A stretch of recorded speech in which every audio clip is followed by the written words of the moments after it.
baiknya kita berdoa terlebih dahulu ya. Hari ini siapa yang memimpin? Caca. Oke, silakan Caca. Baik teman-teman, sebelum kita belajar, kita berdoa terlebih dahulu. Berdoa di dalam hati, mulai.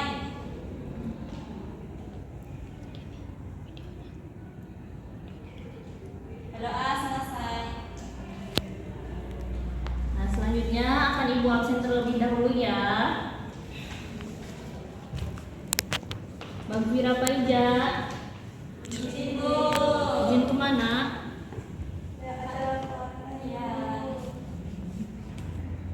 Royna Dinda, Salsabila Nur Lapipa, Hadir Ibu. Salsabila Puspita, Hadir. Pika Mariana. Hadir. Ada yang tahu nggak hari ini kita akan belajar apa? Terampil menulis esai. Hari ini kita akan belajar menulis esai, sehingga Ibu ingin kalian mengetahui apa itu pengertian esai, karakteristiknya bagaimana, lalu kaidah kebahasaannya, dan ada jenis-jenisnya, juga struktur teks esai. Nah, Ibu ingin bertanya, anak-anak tahu nggak perbedaan teks biasa dengan teks esai? Tidak. Teks esai dan teks biasa itu benar-benar berbeda ya, karena teks esai itu isinya lebih kompleks dan hari ini kita akan belajar teks tersebut. Oke anak-anak? Oke. Nah, sini ada pengertian esai atau teks esai ya. Esai adalah karangan prosa yang membahas suatu masalah sempita selalu dari sudut pandang pribadi penulisnya. Pengarang esai disebut esais. Bentuk karangan esai dapat berupa formal atau informal. Esai juga sering disebut dengan artikel, tulisan atau komposisi. Selanjutnya ada karakteristik. Ada yang mau membaca? Nomor 1? Boleh. Nomor 1, berbentuk prosa. Artinya dalam bentuk komunikasi biasa, menghindarkan penggunaan bahasa dan ungkapan figuratif. Ya. Ada yang mau membaca kedua? Boleh, Ren. Yang kedua itu singkat, maksudnya dapat dibaca dengan santai dalam waktu 2 jam. Ada yang mau membaca nomor 3? Aku Ibu. Boleh, Pika. Nomor 3, memiliki gaya berbeda. Seorang penulis esai yang baik akan membawa ciri dan gaya yang khas yang membedakan tulisannya dengan gaya penulis lain. Selalu tidak utuh, artinya penulis memiliki segi-segi yang penting dan menarik dari objek dan subjek yang hendak ditulis. Nomor selanjutnya silakan sama. Nomor 4, memenuhi kebutuhan penulisan. Walaupun esai adalah tulisan yang tidak utuh, namun harus memiliki kesatuan dan memenuhi syarat-syarat penulisan, mulai dari pendahuluan, pengembangan sampai ke pengakhiran. Nah, yang terakhir ada mempunyai nada pribadi atau bersifat personal. Yang membedakan esai dengan jenis karya sastra yang lain adalah ciri personal. Ciri personal dalam penulisan esai adalah pengungkapan penulis sendiri tentang kediriannya, pandangannya, sikapnya, pikirannya, dan dugaannya kepada pembaca. Selanjutnya ada kaidah kebahasaan. Kita baca bareng-bareng ya. Kaidah kebahasaan. 1. Struktur yang digunakan sesuai dengan kaidah bahasa Indonesia, baik dengan struktur kalimat maupun kata. Demikian juga pemilihan kata di istilah dan penulisan sesuai dengan pedoman umum ejaan bahasa Indonesia. Yang kedua, logis, ide atau pesan yang disampaikan melalui bahasa Indonesia atau ilmiah dapat diterima akal. Yang ketiga, ringkas, ide dan gagasan diungkapkan dengan kalimat pendek sesuai dengan kebutuhan. Yang keempat, runtun, ide diungkapkan secara teratur sesuai dengan urutan dan tingkatannya baik dalam kalimat maupun dalam paragraf. Yang kelima, denotatif, keterangan yang diungkapkan dengan kalimat pendek tidak berlebihan. Paham dengan kaidah kebahasaan? Dapat dipahami? Selanjutnya ada jenis-jenis esai. Nah, di sini esai terbagi menjadi 6. Yang pertama ada esai familiar. Esai jenis ini dapat melihat beberapa segi kepribadian pengarang berdasarkan tanggapan kehidupan yang dialaminya. Yang kedua ada esai karakter. Esai ini menggambarkan sifat, tipe, tingkatan, kelas, dan kepribadian seseorang sehingga sering memiliki tujuan moral. Yang ketiga ada esai deskriptif, melihat suatu gambaran kepribadian pengarangnya. Yang keempat ada esai kritik, kita dapat melihat usaha pengarang dalam menyampaikan penilaian terhadap karya seni, tokoh-tokoh, peristiwa sejarah, atau suatu fenomena sosial. Yang kelima ada esai ilmiah, biasanya kita mendapatkan sajian hasil observasi ilmiah. Dan yang terakhir ada esai filosofis. Dalam esai ini kita dapat merenungi tulisan yang merupakan hasil refleksi pengarang mengenai kebenaran, agama, pendidikan, dan filsafat. Selanjutnya ada struktur teks esai. Dapat dilihat strukturnya ada berapa? 3. Yang pertama ada apa? Pendahuluan. Yang pertama ada pendahuluan. Pendahuluan yaitu struktur awal pembangun kerangka dari esai. Pendahuluan biasanya akan mengungkapkan secara sekilas topik atau tema yang akan diangkat pada keseluruhan esai. Yang kedua ada apa? Bagian isi. Bagian isi yaitu bagian inti dari struktur pembangun esai. Pada bagian ini, topik atau tema yang telah dipilih sebelumnya akan dibahas dan dijelaskan secara lebih rinci dan mendetail. Yang ketiga atau terakhir ada apa? Penutup atau kesimpulan. Ya, penutup atau kesimpulan yaitu bagian terakhir dalam menyusun sebuah esai. Jadi struktur teks esai itu ada berapa? 3. Yang pertama, Pendahuluan. Bagian isi. Penutup atau kesimpulan. nah setelah mengetahui struktur, Ibu akan memberikan sebuah contoh teks esai. Ada yang mau membaca? Boleh Caca. Pendahuluan, kecerdasan buatan atau biasa kita buat sebagai AI (Artificial Intelligence) seolah menjadi angin baru yang tengah menciptakan daerah digital ini.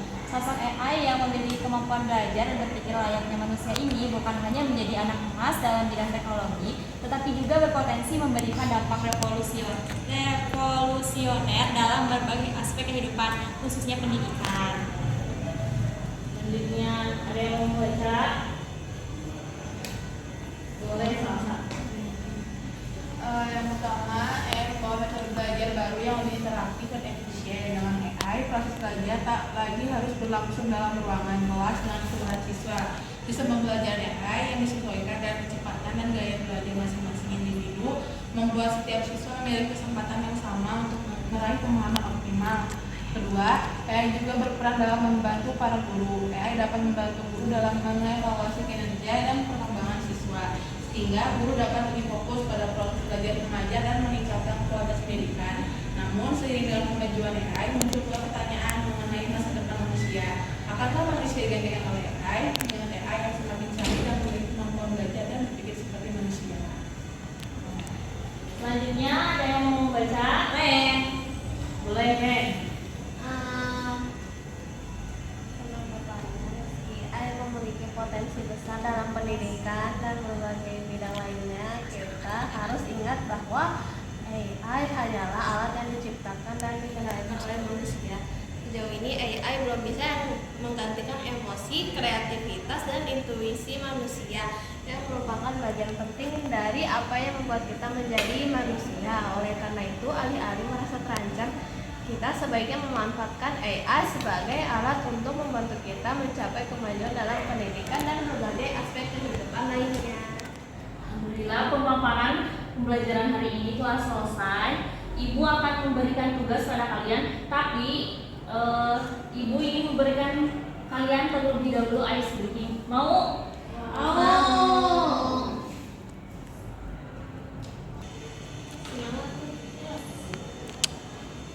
Ayo berdiri. Semangat.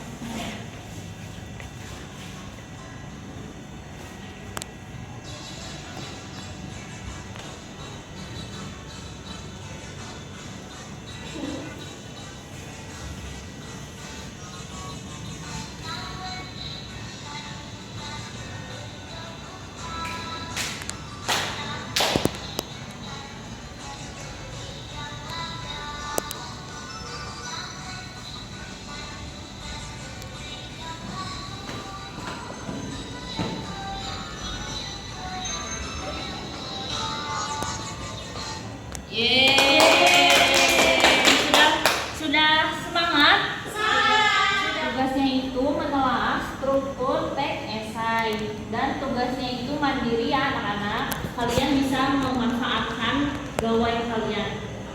Baik.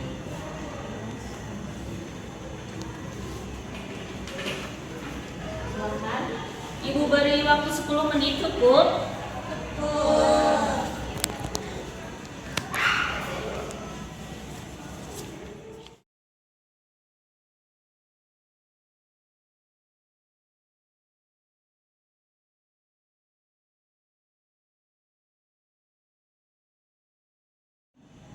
Sudah selesai anak-anak?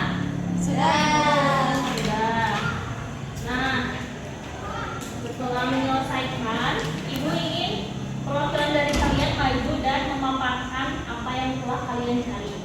Siapa yang mau? Boleh. Saya. Baca.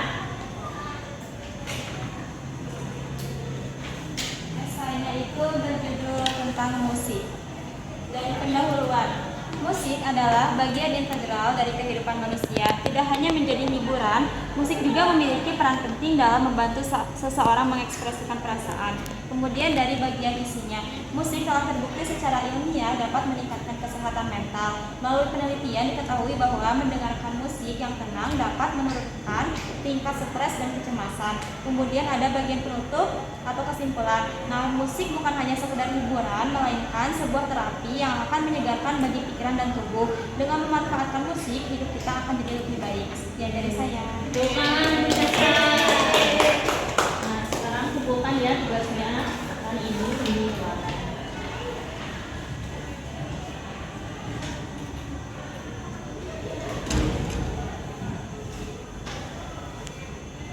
Nah, pembelajaran hari ini telah selesai, tapi Ibu ingin dari kalian menyimpulkan pembelajaran hari ini. Ada yang mau?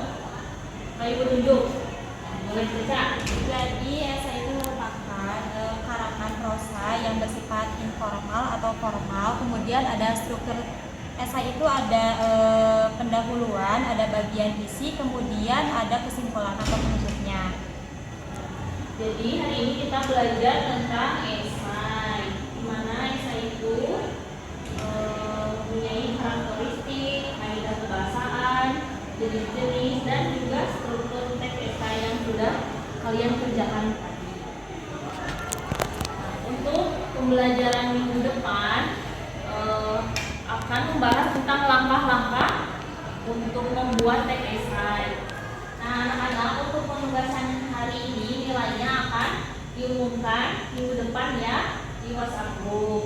Nah, untuk anak-anak yang nilainya di atas rata-rata akan Ibu berikan pengayaan berupa membuat teks esai sesuai dengan struktur teks esainya.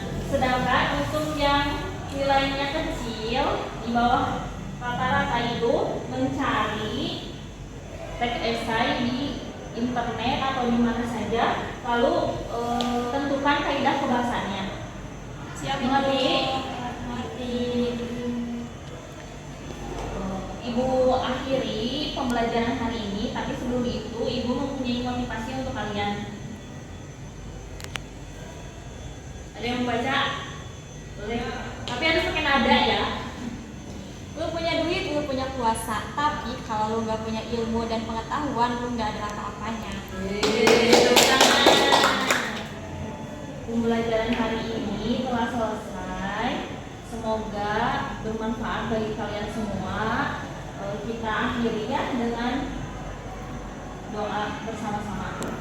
Subhanakallahumma wa bihamdika asyhadu an la ilaha illa anta astaghfiruka wa atubu ilaik. Ibu akhiri pertemuan hari ini. Sehat-sehat ya kalian. Assalamualaikum warahmatullahi wabarakatuh. Waalaikumsalam warahmatullahi wabarakatuh.